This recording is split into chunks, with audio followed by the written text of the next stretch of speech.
In a desolate village cut off from the rest of the world, there lived 3 individuals, Leo, Max, and Evan. 18 years ago, they were employees at a transportation company. Leo and Max were drivers, while Evan served as the team leader. The trio was the most closely associated within the company. That year, Leo and Max were charged with the delivery of a shipment of goods to a city thousands of miles away. The cargo was so valuable that the company instructed Evan to accompany them as a security detail. One evening, they stopped for a meal at a roadside diner in a location devoid of any villages or shops, the epitome of desolation. After consuming a considerable amount of alcohol, Max concocted a plan for quick riches. They could sell the cargo, divide the proceeds among themselves, and each become a millionaire. Leo and Evan did not immediately respond, their expressions one of indecision. Max further persuaded them, asserting that not even 3 lifetimes of austerity could earn them such an amount of money. Suggesting that fortune favors the bold, he proposed that they take a chance. Influenced by 2 more bottles of spirits, they all eventually agreed to the plan. Deep into the night, they drove the truck to an extremely desolate area and unloaded the goods. Leo crashed the vehicle into a roadside cement barrier, then, together with the others, pushed it off a cliff into a deep, rapidly flowing river. First, they stashed the goods into the roadside forest, then made countless trips to transport everything to a cave far from the highway, ultimately sealing off the cave with stones. Their next move was to find a place to hide. Max, familiar with the terrain, led Leo and Evan on a day-long trek through the mountains until they found a small coal mine. They took up jobs as miners, taking up residence in a small village near the mine. Less than 2 years later, the mine collapsed in an accident, taking several lives. By chance, they survived. With the demise of the mine, the villagers gradually departed. Nowhere else to go, they remained. More than a decade passed, and it seemed the world had forgotten them. No one had visited this place. The path once used for transporting coal had become overgrown with weeds and vanished from sight. They grew crops and vegetables, raised chickens and dogs, everything was self-sufficient. The village had a salt well and an oil-pressing workshop, both of which they used. Despite being isolated from the world, they never forgot about it and always looked forward to the day they could leave. Every 2 months, they would go check on the cave. The stones blocking the entrance were covered in moss, untouched and showing no signs of disturbance. Evan had some knowledge of the law. He said the cargo was extremely valuable and if found out, they would have to serve 15 years in prison. After 15 years, the statute of limitations would expire, and they could then sell the goods without worry. To be safe, he suggested they wait an additional 3 years. Evan said that after 18 years, they would be free men again. So, they waited 18 years. That evening, they drank together. The liquor, brewed by Leo, was strong. After drinking, they gathered some belongings and left the village. They were going to come down from the mountain.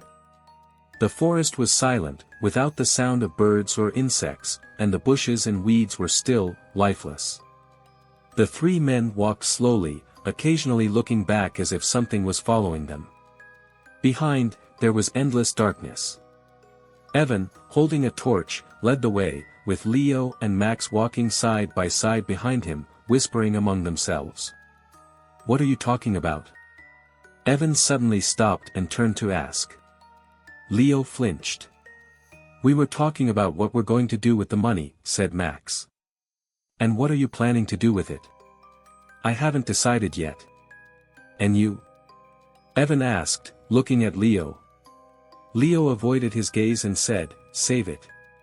After a pause, Evan spoke slowly, "These years, we've depended on each other, unable to leave anyone behind. But now, things are different. With money, one can live well alone."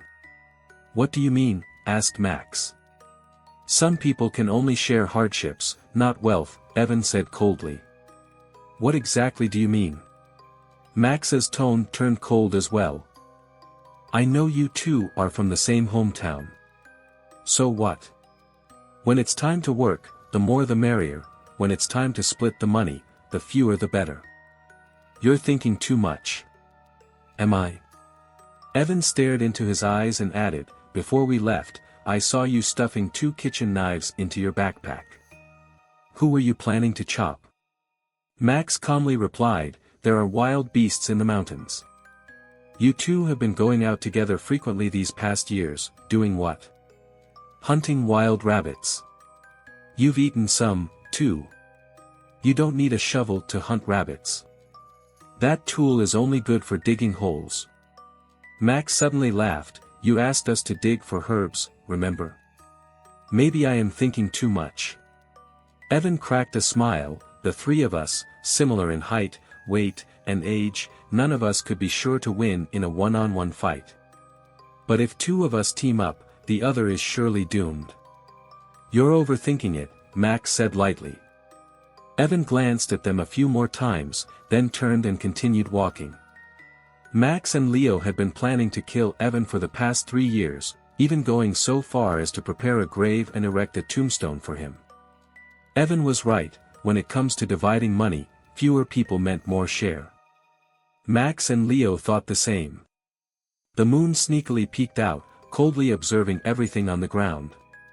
The night deepened gradually. Evan walked in front, feeling exceedingly joyful, always on the verge of laughter, but holding it back. He knew Max and Leo wanted to kill him. However, he wasn't scared at all. While kitchen knives were formidable, they were no match for a crossbow. When Max and Leo were out digging holes, he was at home making crossbows. He had an interest in cold weapons, and the crossbows he made were extremely powerful, capable of piercing through doors, easily killing a person. More importantly, Evan knew that Max and Leo were not truly united. Max thought Leo was his partner, but in reality, Leo was in league with Evan. 10 years ago, Evan had already won Leo over to his side. Max was isolated long ago, yet he was completely unaware, still thinking he had the upper hand. This amused Evan greatly. Turning a corner, Evan suddenly stopped. In front of them was a pit, 2 meters long, 2 meters deep, and 1 meter wide. Next to it was a pile of earth with a wooden sign sticking out, presumably a tombstone. Evan knew that Max and Leo had prepared this pit for him. He also knew what was written on the tombstone, Evan's grave. The letters were painted in red by Max, crooked and twisted. Leo had told him all of this. What's going on? Max approached. There's a pit, Evan said indifferently. Max glanced at it, feigning surprise, looks like it's a grave, there's even a tombstone. What do you think is written on it? I couldn't guess. I can. What is it? Evan looked at him, spelling it out letter by letter, Evan's grave. A flicker of panic passed through Max's eyes as he walked over and turned the tombstone around. The tombstone, with crooked, red-painted letters read, Bennett's grave. All 3 men froze, as if touched by the hand of death. Bennett was the owner of the cargo. Over these 18 years, they often mentioned him, speculating about his fate and reaching a conclusion, without the cargo, he would surely be ruined, perhaps already dead by his own hand. The question was, how did his tombstone end up here? Evan thought Max and Leo were up to something, but a glance at their faces told him they were just as shocked. A chilling sense of dread filled the air. There's another line below, Leo shouted. Max bent down to take a closer look. Evan signaled to Leo with a gesture. Leo slowly approached, hefting the iron shovel in his hands. Max read out, letter by letter, nobody gets to leave. With a swift motion, Leo brought the shovel down with a thud. Max fell to the ground, his body tilting and rolling into the pit, face down, motionless and silent. Evan walked over, bent down to look, and said, "Didn't think you'd hit that hard." "Is he dead?" Leo asked, dazed. Evan picked up a clod of earth and hit Max's head with it. Max showed no reaction. He softly said, "He should be dead. What do we do now?" "Bury him." "Okay, I'll bury him." As Leo began filling the pit with earth, he asked, "What do you think is the deal with the tombstone?" Evan kicked, sending the tombstone into the pit and said nonchalantly, "Don't worry about it." Leo said no more and concentrated on filling the pit. The surrounding area was eerily quiet, unsettlingly so. "Who's there?" Leo suddenly exclaimed. Evan shuddered and looked around. There were some somber-looking insects flying about, silent. About a dozen meters away, next to a thick tree trunk, a flash of white appeared, seeming like the corner of a garment. "Over there." Leo pointed at the tree, his voice filled with fear. Evan planted the torch into the ground and eyed the tree. He pulled a crossbow from his backpack and cautiously approached it. His steps were light, silent like a wild animal. In this moment, time seemed to stand still. A large bird flew overhead, circled back for a second look, and, upon finding that the creatures below weren't its prey, flew away. It was probably an owl. 3 meters from the tree, Evan stopped, holding the crossbow at the ready, and said sharply, "Come out." His tone was feigned toughness. The piece of cloth didn't move. 20 meters away, Leo stood still as a post, not moving an inch. "Come out," Evan's voice softened.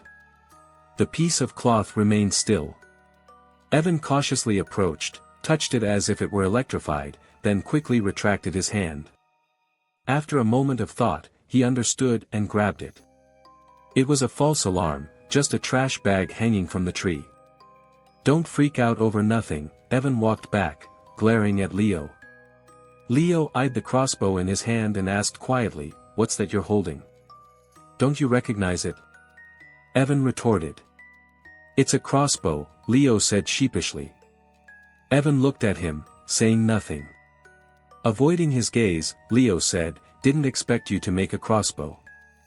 Evan played with the crossbow, its arrow always pointed towards Leo. Leo shifted his weight from side to side, seemingly afraid of being hit. He tried to sound casual, "Max is dead, why are you still holding on to the crossbow?" Evan remained silent. "Maybe we should bury it." "You're starting to guard against me," Evan suddenly stated. Leo flinched, as if his secret thoughts were exposed. He stuttered, "No, and no." After a moment, Evan tossed the crossbow into the pit, declaring, "Now you can be at ease."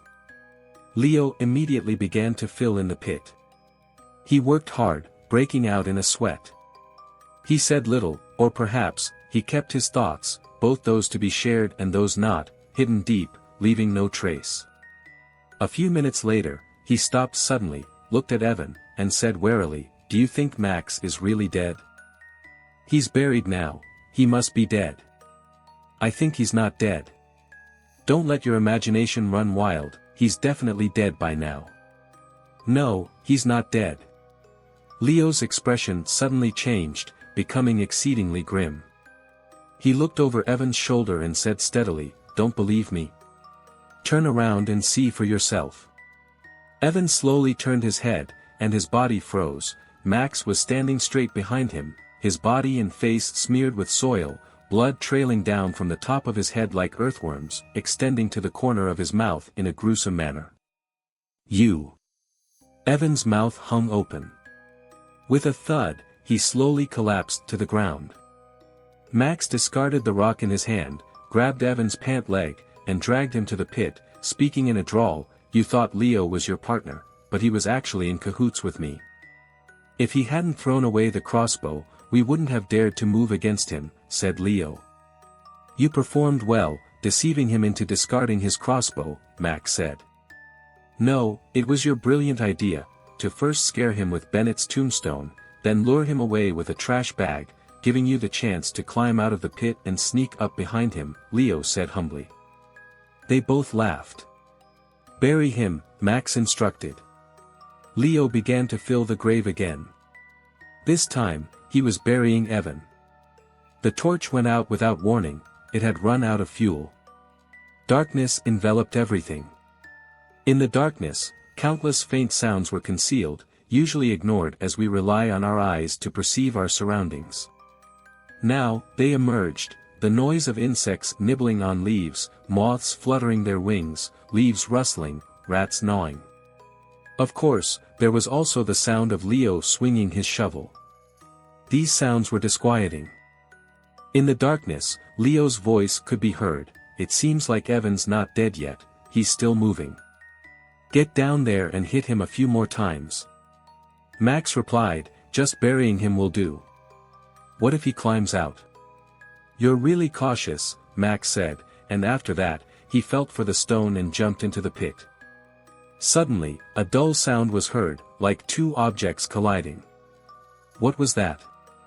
It was definitely not a moth hitting a tree or two rats running into each other.